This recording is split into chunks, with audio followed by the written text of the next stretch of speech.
சிந்து பைரவி என்ற எபிசோட்ல என்ன நடக்கலாம் அப்படிங்கிறத பத்தி பார்க்கலாம். இன்னைக்கான எபிசோட் அதிரடியான எமோஷனல் எபிசோட் அப்படின்னு சொல்லலாம். சிவா ஐசு பேசிக்கிட்டு இருந்ததை கேட்டதுக்கு அப்புறம் ஐசு கிட்ட போய் யாரு என்னன்னு விசாரிக்கிறாங்க. ஐசு பொய் சொல்றாங்க. ஒரு கட்டத்தில் மன்னிப்பு கேட்குறாங்க.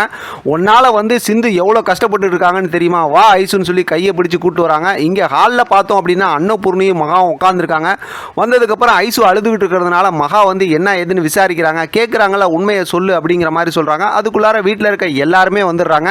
எல்லாருமே வச்சுக்கலாம், பேர்லாம் சொன்னால் டைம் ஆகிடும். அதுக்கப்புறம் பார்த்தோம் அப்படின்னாக்கா ஐசு இப்போ பெரியமா காலில், அதாவது இங்கே அன்னபூர்ணி காலில் என்னை மன்னிச்சிருங்கன்னு சொல்லிட்டு நடந்த எல்லா விஷயத்தையும் சொல்கிறாங்க. இந்த பக்கத்து பார்த்தா சிந்து பைரவி இருக்காங்க, அந்த பக்கத்து பார்த்தோம்னா காயத்ரி இருக்காங்க.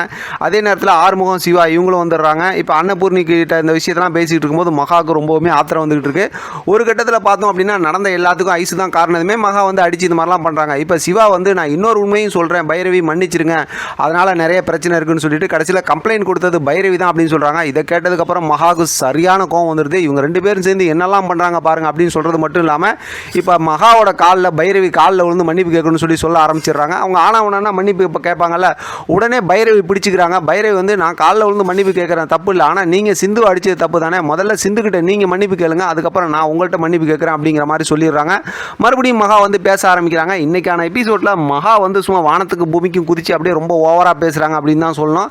அன்னபூர்ணி ரொம்ப நிதானமாக பேசி கடைசியில் ஒரு விஷயத்த சொல்லிடுறாங்க. என்னை மீறி எந்த பிரச்சனையாக இருந்தாலும் வெளியில் போகக்கூடாது, என்னை தாண்டி சொன்னது தப்பு தான் அப்படின்னு சொல்லி பைரவியும் கண்டிக்கிறாங்க.